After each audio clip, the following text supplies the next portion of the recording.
But I've done sheetrock now for so long that I'm tired, sir. So in my spare time, I like to try learning how to play music. I've never realized how much work it would be until I got into it.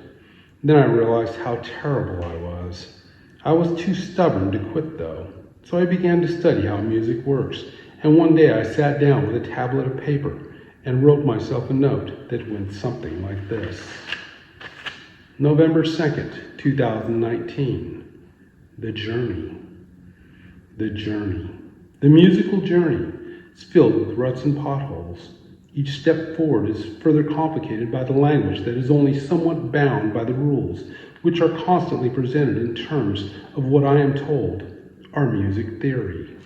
And without a teacher, the instructions are interpreted by the student of an art that goes beyond what the norm entails.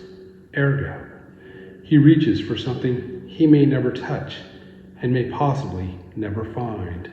But to venture not is worse than never seeing what a path may offer, for the path of least resistance is seldom the way of enlightenment on any level. So here I go again, searching for the way forward, clawing at the mountain of material, and knowing that it won't be any easier than the last time. I sit down to watch the videos that reinforce parts of what I already know, and I find it mundane. The exercises are always trying my patience, and it tests my resolve to overcome the quandaries of my mission. But to find my very best, I have to go beyond what lies on the surface to embrace the brink of an imagination, a place where innovation is born by the rules that govern creation at any level. Here I go. And I don't know if it helps. I have always struggled with curriculum, so it would seem to make sense that I would struggle with my own assignments. And writing is no exception. To write is natural for me.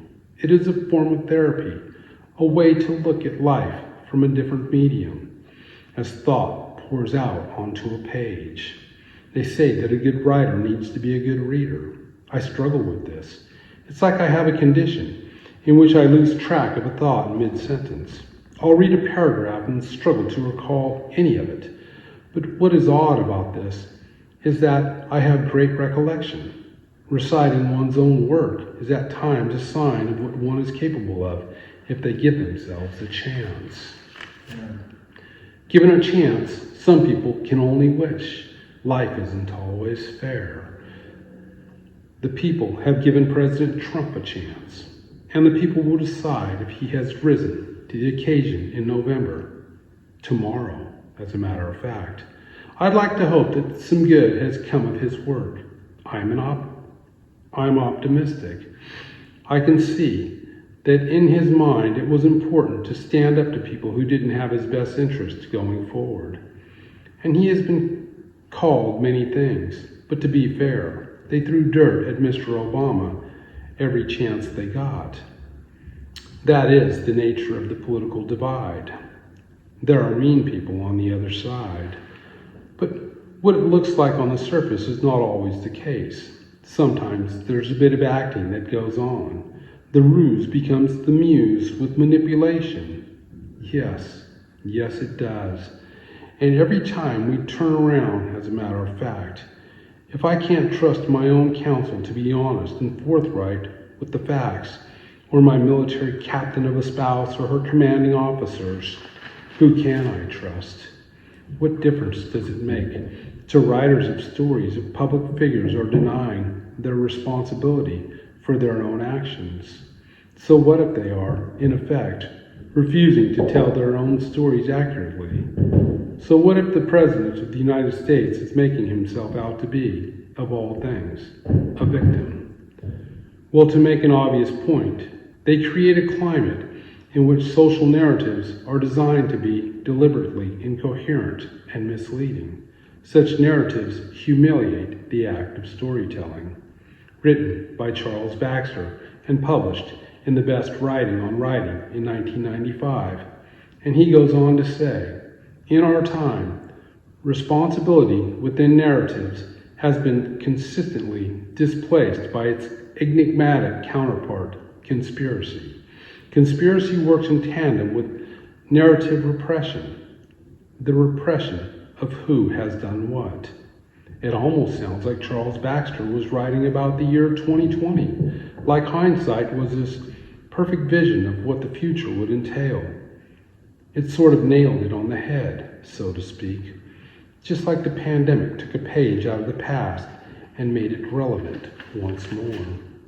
Relevant to the letter are the words they spell, or the story itself, or the stories they tell.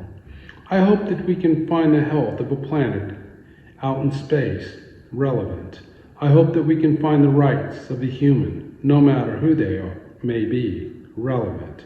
I hope that we can make health care for everyone relevant. I hope that the truth can come back from the quagmire of a boondoggle to become relevant.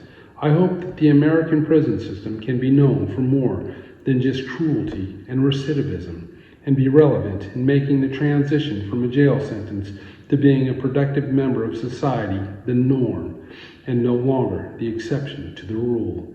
I hope we can once again move away from using landmines that blow up children's dreams and shatter parents' expectations. I hope that we can set the bar and let the world see how far we need to go to restore the balance of a fragile world. I hope what is relevant can change the world for the better. Sincerely, John Griffin, an American sheetrocker.